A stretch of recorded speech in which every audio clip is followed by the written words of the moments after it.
day, viewers. Welcome to the Physics Mind. Today, we are going to look at another example from the velocity time graph. Please, if you have not seen the beginning or the introduction to the topic, please check our previous video. I have explained the basics or the fundamentals of the velocity time graph. So today we have an example under the velocity time graph. So let's dive into the example. Okay, so the question says that the motion of a body is illustrated in this figure. Okay, so this is the figure, and we're asked to calculate the acceleration, the total distance, the retardation, and the average speed of the body. So this is the graph given from the question. Okay, so when we closely look at this graph, you will see that the body is not actually starting from rest. Yes, the body is accelerating, but the acceleration was not from rest. It actually started with an initial velocity, which is what? 5, and then accelerated, and then when it reached a particular point or a maximum velocity, which of 15, then what happens? It remains constant, or it moves with a uniform velocity for a particular time before it decelerates uniformly to rest. Okay, so we're asked to calculate the acceleration of the body.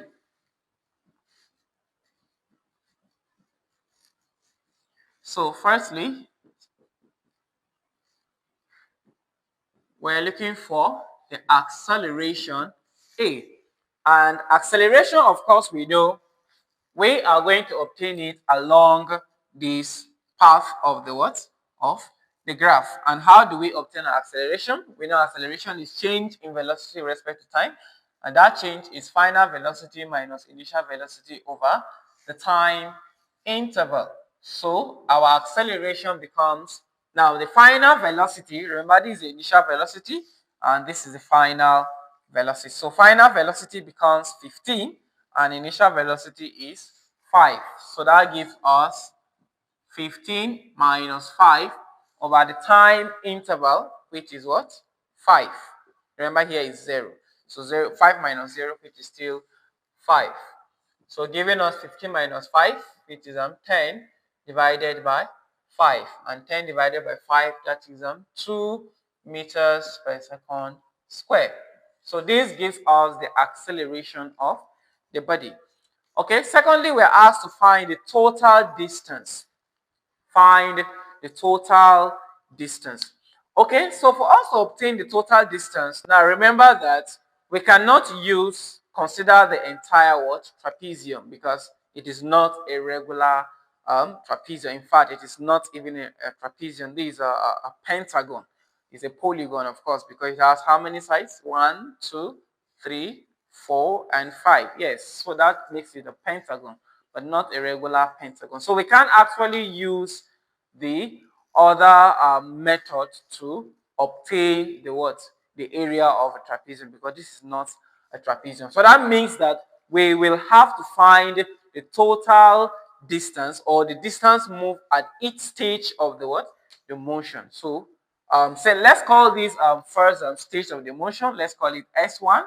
And then the second stage, let's call it S2. And this third stage, let's call it S3.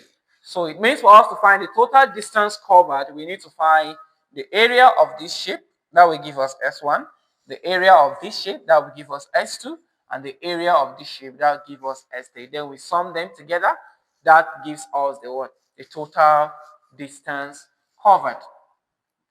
So secondly, total distance covered.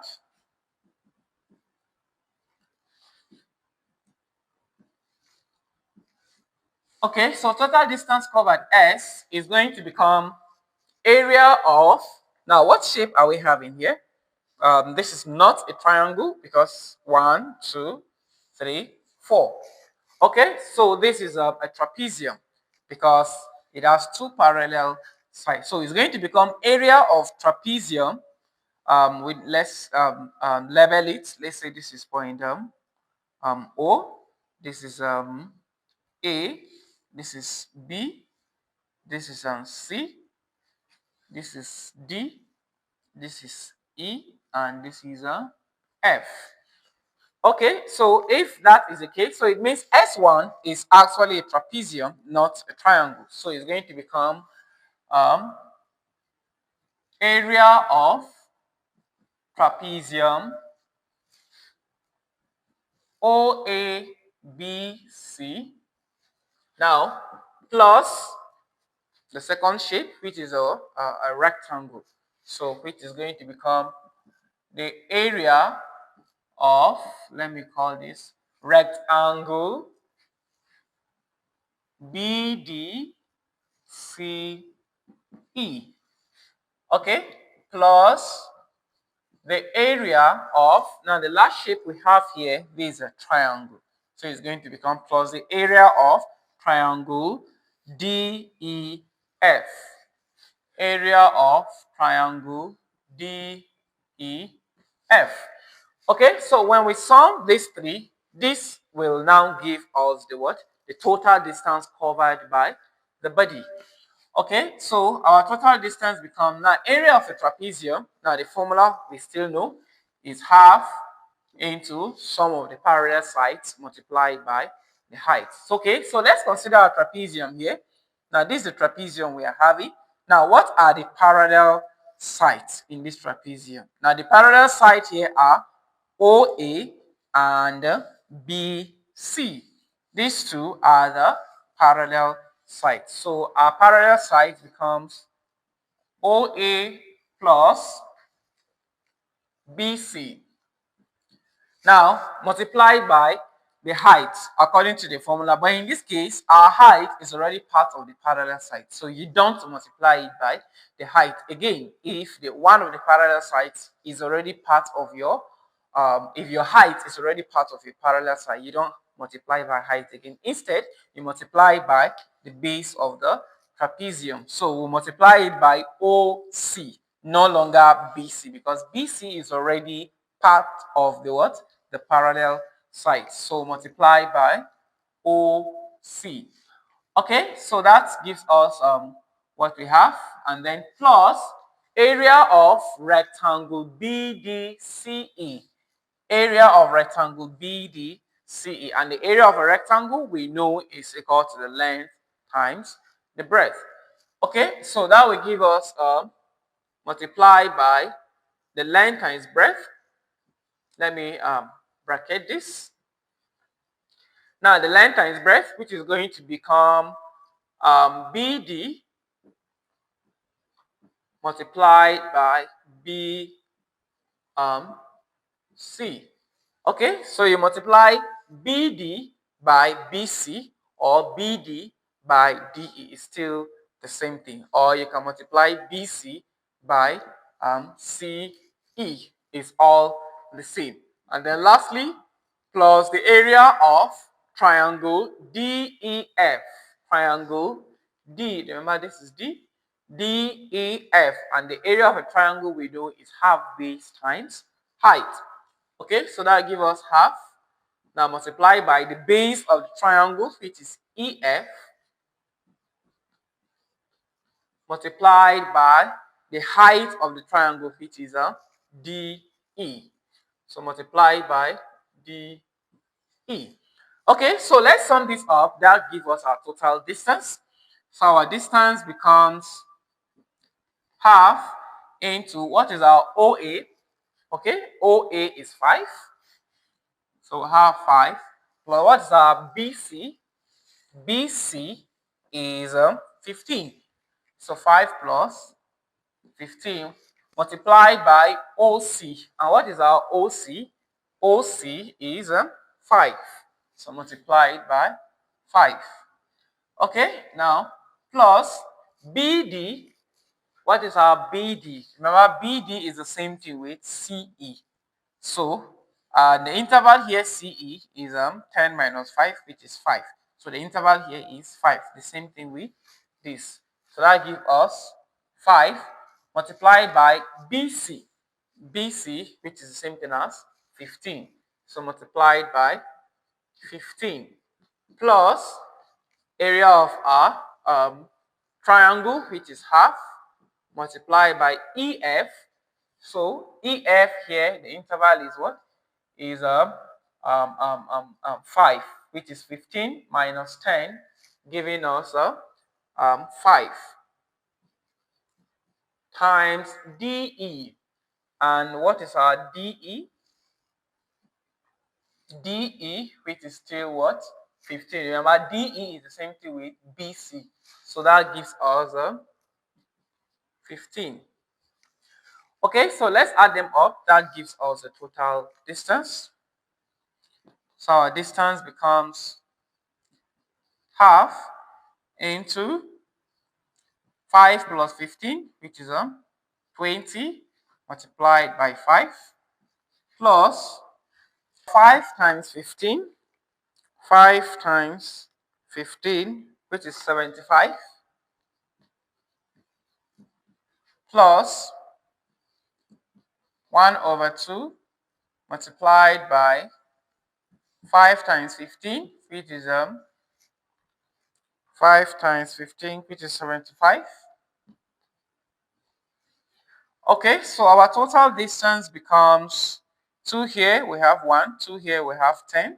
So 10 times 5, giving us 50 plus 75 plus 2 here, 1, 2 here.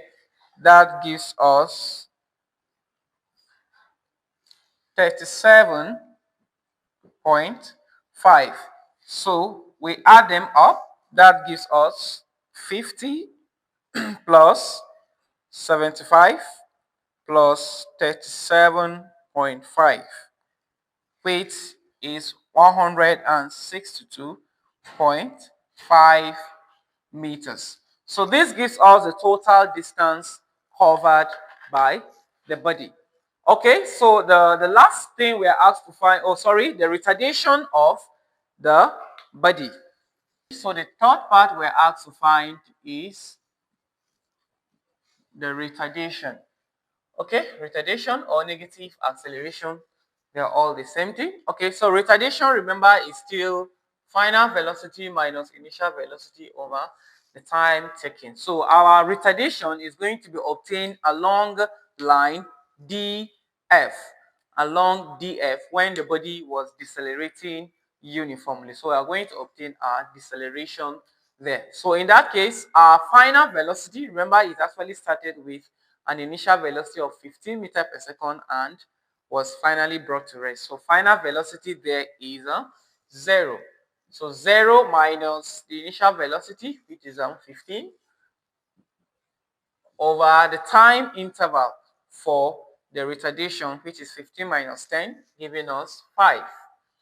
Okay, so 0 minus 15, which is minus 15 over 5. So our deceleration or retardation becomes minus 15 divided by 5, which is minus 3 meters per second squared. Okay, so that gives us the retardation. And lastly, we are asked to find the average speed of the body.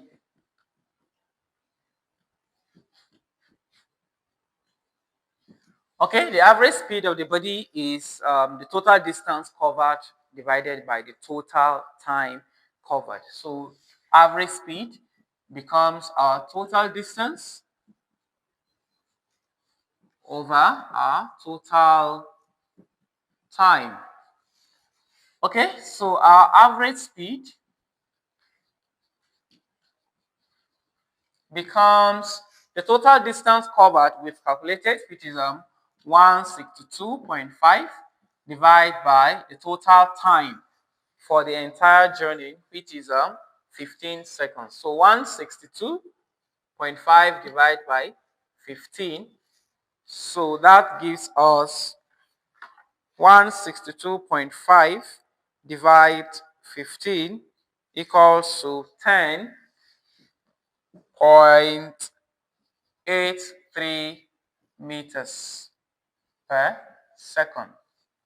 So that gives us the average speed. All right. Thanks for watching.